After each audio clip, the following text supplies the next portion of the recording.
Friends, आप सभी का स्वागत है हमारे यूट्यूब चैनल पिजार क्लासेस पर। दोस्तों, ये क्लास जो है बीपीएससी टीचर के लिए जीके जीएस का क्लास है और ये जो भी क्वेश्चन है आपके बीपीएससी टीचर एग्जाम के प्रीवियस ईयर क्वेश्चन है, चाहे 1 to 5 हो, 6 to 8 हो, 9 10 हो, 11 12 हो, सभी क्लासेस में जो जीके जीएस के क्वेश्चन आए थे उस क्वेश्चन को जो है यहाँ डिस्कस किया जा रहा है। ठीक है, तो आज के सेशन का पहला क्वेश्चन है, वायुमंडल में ऑक्सीजन का वृहद एवं उच्च स्रोत जो है वो क्या है। वायुमंडल में जो है ऑक्सीजन का वृहद एवं उच्च स्रोत जो है वो क्या है। What is the largest and highest source of oxygen in the atmosphere? वायुमंडल में जो है ऑक्सीजन का वृहद एवं उच्च स्रोत जो है वो कौन सा है। ऑप्शन ए है जंगल के पौधों के प्रकाश संश्लेषण से, ऑप्शन बी है समुद्री पौधों के प्रकाश संश्लेषण से, ऑप्शन सी है घास के मैदानों के पारिस्थितिक तंत्र के पौधे के प्रकाश संश्लेषण से, ऑप्शन डी है उपयुक्त में से एक से अधिक, ऑप्शन ई है उपयुक्त में से कोई नहीं। तो इसका करेक्ट आंसर जो है वो हो जाएगा समुद्री पौधों के प्रकाश संश्लेषण से, समुद्री पौधों के प्रकाश संश्लेषण से। तो वायुमंडल में ऑक्सीजन का वृहद एवं उच्च स्रोत जो है वो है समुद्री पौधों के प्रकाश संश्लेषण से। वायुमंडल में ऑक्सीजन का वृहद एवं उच्च स्रोत जो है वो है समुद्री पौधों के प्रकाश संश्लेषण से। अब है वायु में ऑक्सीजन का प्रतिशत कितना होता है। What is the percentage of oxygen in the air. वायु में जो है ऑक्सीजन का प्रतिशत कितना होता है। ऑप्शन ए है 10%, ऑप्शन बी है 20%, ऑप्शन सी है 21%, ऑप्शन डी है 25%। तो इसका करेक्ट आंसर जो है वो हो जाएगा 21%। यानी कि वायु में जो है एयर में जो है ऑक्सीजन का जो है 21% होता है, 21% होता है। वायुमंडल में जो है वायुमंडल नहीं, वायु में जो है ऑक्सीजन जो है 21% होता है। वायु में ऑक्सीजन जो है दोस्तों 21% होता है। अब है वायुमंडल की किस परत का तापमान सबसे कम होता है। Which layer of the atmosphere has the lowest temperature?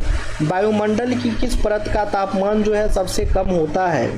Option A है समताप मंडल, ऑप्शन बी है क्षोभ मंडल, ऑप्शन सी है मध्य मंडल, ऑप्शन डी है उपयुक्त में से एक से अधिक, ऑप्शन ई है उपयुक्त में से कोई नहीं। तो इसका करेक्ट आंसर जो है वो हो जाएगा मध्य मंडल, मेसोस्फीयर। वायुमंडल की जो मध्य मंडल होती है उसका तापमान सबसे कम होता है। वायुमंडल की जो मध्य मंडल होती है दोस्तों उसका तापमान सबसे कम होता है। वायुमंडल की जो मध्य मंडल होती है उसकी तापमान जो है सबसे कम होती है। अब निम्नलिखित में से कौन सा विकल्प जो है पृथ्वी की सतह से शुरू होकर वायुमंडल की परतों का सही क्रम है। Which of the following options is correct order of layers of the atmosphere starting from the earth surface? तो इसका करेक्ट आंसर जो है वो हो जाएगा सबसे पहले क्षोभ मंडल, फिर समताप मंडल, मध्य मंडल, ताप मंडल। ठीक है, याद रखना है सबसे पहले जो है क्षोभ मंडल होगा, फिर समताप मंडल होगा, फिर मध्य मंडल होगा और उसके बाद जो है ताप मंडल होगा। अब निम्नलिखित में से कौन सा भूमध्य सागर से भारत के उत्तर पश्चिमी भाग की ओर चलती है। Which of the following currents blows from the Mediterranean Sea towards the northwestern part of India? निम्नलिखित में से कौन सी भूमध्य सागर से भारत के उत्तर पश्चिमी भाग की ओर चलती है। ऑप्शन ए है पश्चिमी विक्षोभ, ऑप्शन बी है काल बैसाखी, ऑप्शन सी है मानसून से पहले की वर्षा, ऑप्शन डी है उपयुक्त में से एक से अधिक, ऑप्शन ई है उपयुक्त में से कोई नहीं। तो इसका करेक्ट आंसर जो है वो हो जाएगा पश्चिमी विक्षोभ। इसका करेक्ट आंसर जो है वो हो जाएगा पश्चिमी विक्षोभ। यानी कि पश्चिमी विक्षोभ जो है भूमध्य सागर से भारत के उत्तर पश्चिमी भाग की ओर चलती है। अब है शीतकाल में उत्तर पश्चिम भारत में सक्रिय रहने वाले पश्चिमी विक्षोभ का उत्पत्ति स्थल है। शीतकाल में उत्तर पश्चिम भारत में सक्रिय रहने वाले पश्चिमी विक्षोभ का उत्पत्ति स्थल है।